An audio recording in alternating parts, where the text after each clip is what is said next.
Badges Weekly Nightly News. Today is Sunday, April 19th, 2015. And today I want to talk about Robert Bates. Out of Tulsa, Oklahoma, a reservist deputy, and went on a ride-along, shot a man, mistakenly in an attempt to neutralize him with a taser. And we've seen this before in the subway a few years ago. The cop executed the teenager, shot him in the head, which I don't know why you would go to shoot somebody that close range with your taser while you're a cop and you're on top of them and they're on the ground and they're already cuffed and they're restrained. But he did, and we've seen this mistake before. We put too much reliance on the training, and that's what the main issue has come down to in this case, is did he have enough training? Was he properly trained? The fact of the matter is our qualifications aren't proper training. They never have been. We try to reference computer courses and how it's suspicious that he knocks out all his training on 2 specific dates for the whole 2-year period. Those are just courses that they have to power through, their presentations, and if they move on through them, they get credit for them. If they move on through them and they miss them, they remember the wrong answers, so they don't answer that way again. They pass the exam the second time around, and their training is, they get their little training certificate. They don't actually have to retain the knowledge, they don't actually have to know the knowledge, and the course doesn't actually make them competent to be out in the field. Neither does taking a 72, 73-year-old man, telling him, taser's on the right, guns on the left, good luck. Of course, in a heated moment, he's going to panic, he's going to be like, right, left, one of them is good, they'll both help me. You remember that one's here, one's there, but you might not remember which, and that causes a big problem, especially because we have officers who are so willing to protect and preserve their own life, their own safety, that they won't take that extra second to assess the situation. Do I actually need to shoot this man either with a gun or a taser? Do I need to put him down one way or another? And then they don't do the second check to make sure that the weapon in their hand, the one they're holding, the one they're gripping, is the one they need. That's the kind of training we need out there. Calm, collected individuals who can maintain themselves under pressure and are there to protect the liberties and maintain the peace throughout the community of these citizens. I mean, that's what we need, but that's not what we have. What we have is a bunch of gun-toting, angry, power-hungry, violent people, psychopaths, people who want to wield the power and the authority and want to have the badge and want to be able to pull a taser on somebody and tase somebody and have some fun. We have them out there. The ones that are willing to write the tickets and generate the revenue for the system to provide, a continued life for themselves. That's the shit that we have. That's the shit we're stuck with. But maybe Robert Bates will open the public's eye to that. That it's because he is not just a citizen, a CEO, a rich guy who donated to, the sheriff's campaign and became friends and buddies and got himself into the streets. He's an officer. He picked up that mantle. And just like I've said about everyone else, if you're a volunteer, reservist, deputy, a volunteer police officer, a volunteer firefighter, that's what we need.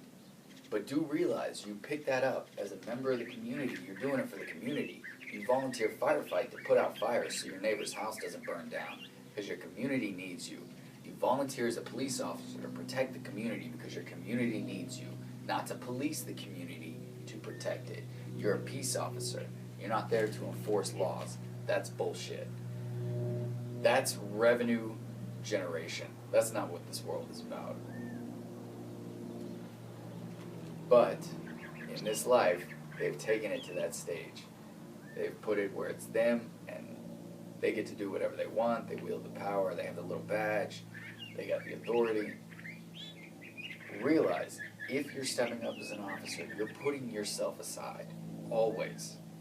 First and foremost is the the civilians, the people, the community you're protecting. You're serving. Civil servant. You should be working on a minimum wage. You should just be barely getting by. And you should be protecting the people. If you're pulling your gun, it should be because you've been shot at. You've been shot. Really, you should never reach for a taser. That was a non-lethal way to, neutralize somebody. But again, if they had a gun, or they were an imminent threat to someone's life, not because you don't want to deal with wrestling them down, not because you don't want to take the chance that he'll punch you, overpower you, take your gun. That's a lot of steps that we're nowhere even near. But they use it for fun.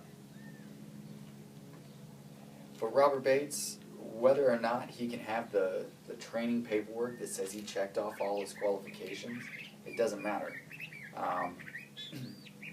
They've shown his last 10 years of fire qualification, his last 5 years where he's qualified allegedly 10 times. And yes, it was without dispute that 6 of his scores were above they met the minimum requirement of needing a 72 to qualify with the pistol. He got a 72 on 6 of those 10 scores. The other 4 disappeared, but the sheriff's office in Tulsa reassures us that they have their county records, and on those other 4 times he scored between an 80 and 84. Claiming that this must be true because why would we falsify, his lawyer, Mr. Wood, put out the words, why would we falsify records and not give him like a 90 or 95? Because that's the way you raise red flags when you falsify records, Mr. Wood. If you have a department of 90, 95 shooters, 110, 120 on the qualifying boards, they're going to want to give you a medal. They're going to want your officers to come shoot for them. They're going to want to see at the championships where they have the contests, see who can shoot best, law enforcement officers from all over the country. They're going to want yours to join. Especially the 73-year-old man gets that. But if you give him something that's just a little bit above, it's believable. An 80? Okay. I was in the Navy for 6 years. There was a policy on physical fitness qualifications that nobody ever failed the push-ups and sit-ups, which was funny because I knew how many push-ups somebody would need or how many sit-ups they would need. Say they'd need 50, and I would sit there and count them for them, and I would see them get, say, 35, 40, 25. Sometimes it was pitiful. But turn around, they never failed. I don't know how, but I would tell them, hey, you did your best, but you only got 25. And when they would go turn their score in, it was never under what they needed. They always passed. Amazing how that happens.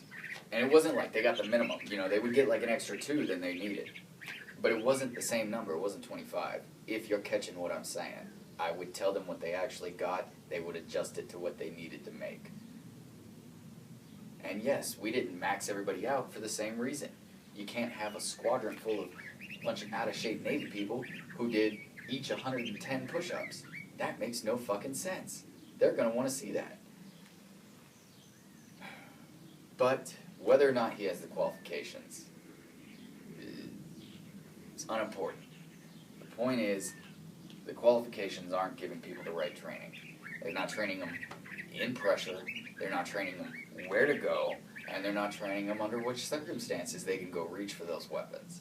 When you've been attacked, injured, when you are no longer protecting a citizen, but when you are engaging a combatant. Not someone who you fear may be a combatant, you're upset about it, someone you just want to be aggressive towards, embark your authority on. No, somebody you need to. So, either way that training and his file lies and which way ever it lands, it doesn't matter. Shouldn't have been there. You shouldn't have shot him. You murdered a guy. without any reason, without any cause, and without the training or the right to be there. Because you weren't trained as an officer, and you weren't acting as an officer. You weren't properly trained, and you weren't acting in the interest of the public that you were interacting with. You were acting in the interest of yourself versus the public you were interacting with by putting them down first to save yourself. Very cowardice.